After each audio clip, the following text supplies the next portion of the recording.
What's it? What'd you say to me? What'd you fucking say to me? This sounds like fucking fight talk to me. This sounds like fucking fight talk to me. Huh? That sounds like fight talk to me. Fight Talk with Bill. Kia ora koutou, guys, and welcome to the latest episode of Fight Talk with Bill. Here we will be reviewing and breaking down and making picks for the upcoming UFC card, UFC 291 in Salt Lake City. But first, let's go over a bit of a recap of everything that's gone on since the last time we caught up. So, coming back to UFC 290, we saw Robbie Lawler get the retirement he deserves with a first round KO over Nico Price. Then onto the main card of UFC 290, Bo Nickal showed he's more than just a high-level wrestler and that he's actually got some pretty fucking good hands over the Gardner Val Woodburn. Then we also had an absolute barn burner in Jarlin Turner versus Dan Hooker, where Dan Hooker somehow survived this kick, resulting in a broken cheekbone as well as a broken arm, and went on to still get the victory there. We also had absolute huge upset with Dricus du Plessis scoring a second round KO of a huge favourite Bobby Knuckles, which was then followed by a very friendly, very civilized discussion with his fellow African in the ring afterwards. My African brother right here. Let's go. What's up? I'm not sure about you guys. I've seen a lot of hate for the sort of WWE aspect of that, but to be honest, I love it. I love when there's lots of toxicity. I love it when two guys genuinely really hate each other and are going to get in there. So that makes me even more excited for when they eventually match up. We also had Alexandre Pantoja win the flyweight title. That was my underdog pick of the night last week. So yeah, just want to come keep the receipts on that one. Absolute barn burner as well. And then, of course, we had Alexander Volkanovski absolutely outclass Yair Rodriguez with a third round TKO stoppage. In UFC 290, we had another Apex Fight Night card with not much to note other than a very exciting, as usual, JDM fight where he fought to a split decision over Basil Havez. There was some controversy around this decision, and while I agree JDM made some mistakes with jumping the guillotine so many times, I don't believe the control time that Hafez had should shine a light to the damage JDM was about to inflict, and I don't think it should have been a split decision. It should have been unanimous. Either way, very exciting fight and great stuff to see. Rolling on to this weekend just been, Tommy Aspinall was back in the octagon again in London exactly 1 year from his potentially career-stopping knee injury against Curtis Blades. However, this time against Marcin Tybura, he showed that he is back and he is here to stay. John Jones, of course, tweeted about this, then promptly deleted the said tweets, as is his custom. The official announcement for the headline of UFC 294 has been made, and Charles Dubronx Oliveira will be rematching Islam Makhachev for the lightweight title. This is a massive announcement for me, and it begs one huge question. Not will Charles be more careful this time? Not will Charles respect Islam striking? Not will Charles stop doing that fucking flying knee that got him in trouble the first time? But the real big question is, am I ready to be hurt again? Because after last time, I just don't know. But, rolling on, we also have Costa versus Chimaev announced for that card. A much anticipated fight. So glad that they binned the original Costa versus Ikram.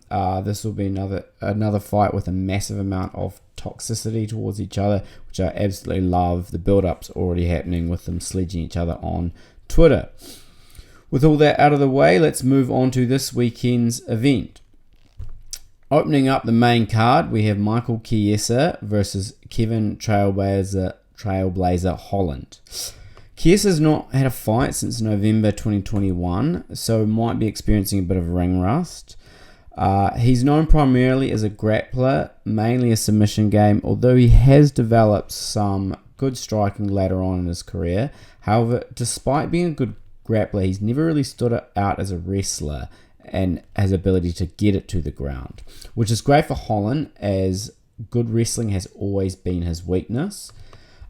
Kevin Holland is actually also very dangerous off his back, and Chiesa will have to watch out for this as it gets to the ground, because despite being a very good submission artist himself, Chiesa's fallen victim to submission losses a lot in the past, notably his most recent ones being submission losses to Kevin Lee and Anthony Pettis back to back, but also further back down the line he's got a loss to none other than Jorge Masvidal via Darce choke.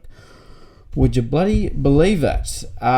This, considering Kevin Holland proved in his last outing against Santiago Ponzinibbio that he's still got absolute whips on his hands, I'm going to go with Holland by sub or KO, which is currently paying $1.99. Next up, we have Battle of the Beloved Vets in Tony Alkakui Ferguson versus Bobby Green. A lot of trepidation coming to this one for a lot of big-time Tony fans, considering how his form has looked over the past two fights. Bobby Green himself is coming off a DQ against Jared Gordon for this headbutt. He argued this a lot, and I'll entertain the idea that he might not have intentionally headbutted him, but I also feel that you need to at least be attempting not to headbutt your opponent, which it appears he did not at all. This is bound to be a very, very interesting fight. They both have completely unique styles, never seen before. I believe it will likely be Bobby Green by points, but with Tony paying out a whopping $4.50, I'm absolutely going to have to take that action. We keep it rolling. Back to the welterweight division, we have Stephen Wonderboy Thompson taking on Michel Pereira. Another very, very interesting fight based on styles alone. But I think if anyone would be able to find the pattern in Pereira's crazy techniques and counter it, it would be Wonderboy Thompson, who showed in his last outing against Holland that he most definitely still has it. So for that reason, I will be taking Wonderboy for the money line at $1.62. But in saying that, I am tempted on Wonderboy by points at $2.45. Might chuck that in a parlay. We'll see later on. Moving on to the co-main event, we have Jan Blachowicz taking on Alex Portan Pereira. Jan Blachowicz has a habit of taking on middleweights moving up to 205 and turning them away. On that list, as well as Ronaldo Souza, includes two middleweight champs who he welcomed to the division. First up being Luke Rockhold, who by no means looks small to be in that division, but hugely underestimated the Polish power and paid dearly for it. And of course, reigning champ Israel Adesanya made the move up looking for that double gold and was turned away by Jan. That win over Izzy being something he shares with his upcoming opponent this weekend, Alex Pereira, who finished off Izzy in the 5th round late last year following two early wins over him in kickboxing, to then lose to him finally earlier this year.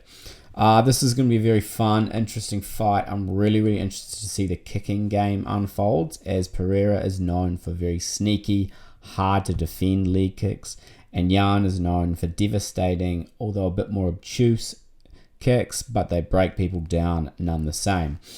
I think Jan at $1.65 money line is fairly good, as well as Jan by points, as if he's smart, he'll seek to grapple and merely control and hold Alex for 3 rounds. But Poatan's left hook is known to be devastatingly deadly. It's his likely only way to victory, and it is paying out $2.70, so that's worth considering. Finally, moving on to the main event, we have Justin the Highlight Gaethje taking on Dustin the Diamond Poirier 2 for the coveted BMF title. Guaranteed fireworks for this one. Both guys always bring the excitement. Both guys have remained at the top of the game since their last fight in 2018. They both only lost since then to lightweight champs Khabib Nurmagomedov and Charles Dubonx Oliveira. Since they last fought, also both coming off huge wins. Recently, Dustin with a majority decision over the seemingly unstoppable Rafael Fiziev. In this fight, he showed a new wrinkle in this game, scoring heavily with it in the third round. That wrinkle being a jab, which you'd think he would have had by now, but he seems to have discovered it for the first time in that third round and took his way to a split decision. The Diamond's coming off a third round submission win over Iron Mike Chandler. He's still dangerous everywhere and seemingly as hungry as ever. So for this fight, one thing I think needs to be considered is the altitude. Gaethje lives and trains at altitude all year round in his home of Colorado. Poirier does not, living between Louisiana, his home state Louisiana, and Florida. He also said he will not be spending much time in Salt Lake City beforehand, acclimating, as he does not like to spend much time away from his family. This is actually the reason he turned down coaching tough up against Conor McGregor. As we saw in UFC 278, the altitude did have an effect on a lot of people. So for this reason, I am considering the Gaethje money line at 225, but thinking about it a bit and watching at the old fight, I'm ultimately not sold, as I feel Poirier just has more tools to get it done. I think he'll stand with him for some of it, but then I think he's going to feel him out. I think he's going to seek to get it to the ground and try and go for a sub, as that has always been a huge weak point of Gaethje. Also, it's worth a think as it is paying out $6.75. I think that's great money. I'm going to be taking that. So right, guys, those are my picks for the weekend. But I'll be seeing you again soon to catch up for UFC 292 and none other than Boston, Massachusetts. Until then, thanks for tuning in to Fight Talk with Bill, and I'll see you next time.